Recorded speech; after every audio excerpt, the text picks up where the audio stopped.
Bonjour à tous! Alors voici la vidéo de cette semaine. Donc aujourd'hui je voulais vous parler des activités pour les enfants au Japon. Il y a vraiment une multitude de choix et c'est souvent dans l'enceinte de l'école.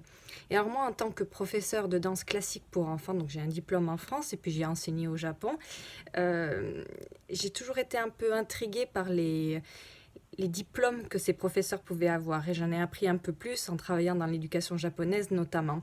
Et je m'intéresse encore plus à la question maintenant que j'ai un fils qui va bientôt être concerné.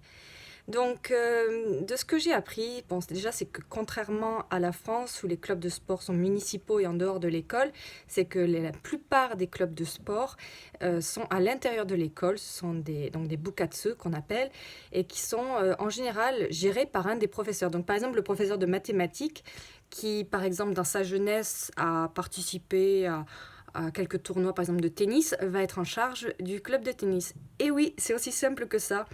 Et je connais même des profs, parce que j'ai travaillé quand même au Board of Education, donc dans la section éducation de la ville de Mimata pendant 3 ans, qui me disaient qu'ils avaient été appointés, donc ils ont été désignés en charge de telle activité. Alors je crois que cette personne avec qui j'avais parlé, c'est badminton.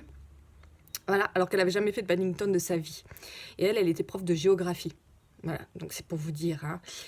Donc en général, ces profs, alors, même s'ils y connaissent quelque chose dans le sport parce qu'ils l'ont pratiqué, ils n'ont déjà aucune notion anatomique, physique, éducative vers l'enfant. Alors s'ils connaissent un peu le système éducatif de l'enfance puisqu'ils sont professeurs dans l'école, mais très peu ont la connaissance du développement musculaire, du développement moteur chez l'enfant. Chose que par exemple dans les formations en France, même par exemple de professeurs de danse, on a quand même 2 ans de formation en anatomie et physiologie. C'est pas aussi pointu que les STAPS, c'est STAPS hein, pour être prof de sport en France, donc, mais on a quand même des formations et c'est très très sévère en France. Et encore, ça pourrait l'être plus. Et au Japon, ben non, il n'y a rien du tout. Il n'y a rien, absolument rien. J'ai été aussi prof de danse dans une école privée, donc il y a certaines activités qui sont du domaine privé au Japon quand même. Hein. C'est pas toutes les activités qui sont pratiquées dans les écoles. Donc notamment la musique, quoique il y a pas mal de clubs de musique aussi dans les écoles.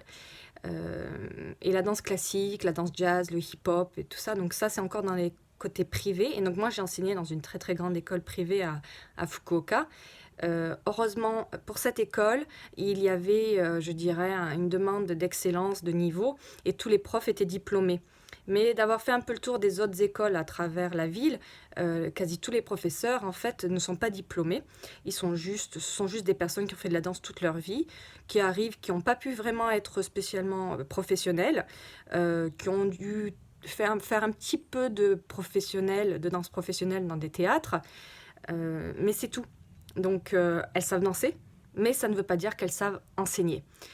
En France, donc je répète encore, la formation de professeur de danse classique, par exemple en France, qui dure 2 ans, il y a beaucoup de pédagogie, on a même des cours de psychologie de l'enfance, et donc, bien sûr, il y a des cours d'anatomie, physiologie, adultes et enfants. Donc ici, rien du tout, donc très peu de professeurs connaissent rien du tout au corps humain, encore moins à celui de l'enfant. Donc moi, ça m'a toujours choqué, ça m'a toujours un peu mis sur mes gardes. Donc j'attends avec impatience mon fils qui me dise dans quel bukatsu il veut aller, il me dire qu'est-ce qu'il veut étudier. Et là, je pense que je vais prendre entre quatre yeux le professeur et lui dire, bon, alors c'est quoi ta formation? Et ben ça a été plus rapide que prévu parce que mon fils depuis 2 semaines donc va à un club de karaté où un de ses amis un peu plus âgé va et donc ça fait 2 fois que je vais voir ce cours de karaté, voir un petit peu comment ça se passe. Alors c'est très ludique, hein. Bon, par contre c'est rigolo parce que je pensais quelque chose de très strict et très un peu alarmé quoi et en fait pas du tout, les enfants ça courait dans tous les sens et ça m'a un peu fait peur au final parce qu'il y avait des anneaux au plafond pour grimper, pour faire le cochon pendu, mais aucun matelas de sécurité juste en dessous. Il y avait un mur d'escalade avec rien dessous non plus en cas de chute. Et c'est genre 30 gamins en même temps qui courent dans tous les sens. Et on ne peut pas dire que le professeur surveillait derrière. Il n'y avait personne qui surveillait. Et bien sûr, mon fils de 4 ans, quand il a vu les plus grands faire ça, il a voulu faire la même chose. Donc il est monté tout seul, il a pris le tabouret et il est monté sur les anneaux en haut. Voilà. Donc, déjà, ça m'avait un peu ok. Bon, il y a un côté positif, les enfants sont libres, ils peuvent découvrir par eux-mêmes, mais bon, en même temps, c'est pas très sécurisé. Bon, c'est peut-être mon côté maman, un peu inquiète de tout, qui parle. Bon, je laisse une chance, on voit. Moi, je jette un coup d'œil parce que bon, j'ai le droit d'être encore là, donc je vérifie. Et là où j'ai un peu eu très peur, c'est un moment travail des abdominaux. Tous les enfants étaient allongés sur le dos. Alors on commence avec le professeur qui marche sur le ventre des enfants. Bon, alors lui, il s'y connaît dans son boulot. Déjà, il y avait un autre grand, un collégien, je pense, qui le soutenait d'une main. Donc, il n'y avait pas tout le poids sur le ventre des enfants. Et il testait. Il n'allait pas sur tous les enfants. Il testait avant de poser son pied, avant de mettre tout le poids du corps dessus. Et il allait que sur les enfants qui avaient bien contracté leurs abdominaux pour pouvoir recevoir le pied et le poids du corps du professeur. Le problème, c'est qu'après, dans un bordel incroyable, sans contrôle aucun du professeur qui disait « Allez, un par un, on y va », ça aurait... Tous les gamins sont passés les uns après les autres à la suite. Et les gamins, ils trouvaient ça super rigolo. Et il y en avait carrément qui sautaient. Et alors là, j'ai dit, mais non, mais c'est pas possible, quoi. Et donc, il y avait des enfants, ils rigolaient tellement, c'était tellement le bordel qu'il n'y en a aucun, en tant que professeur de danse et de sport, je sais, aucun n'avait les muscles contractés. Donc, voilà. Je vais pas aller dans le délire non plus, mais ça peut avoir de sacrées conséquences. Ablation de la rate, pas ablation de la rate, mais explosion de la rate, parce qu'il y a un choc dessus, pareil pour l'appendice, sans parler des intestins qui sont juste là.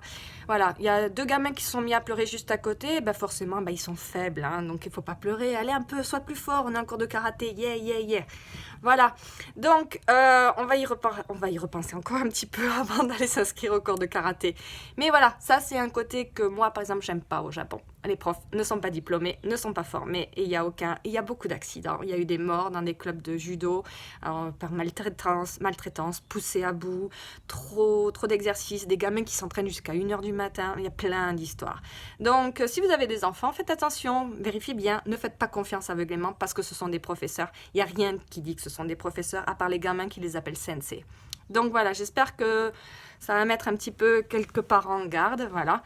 On n'est jamais trop prévoyant. Allez, à une prochaine vidéo. Bye!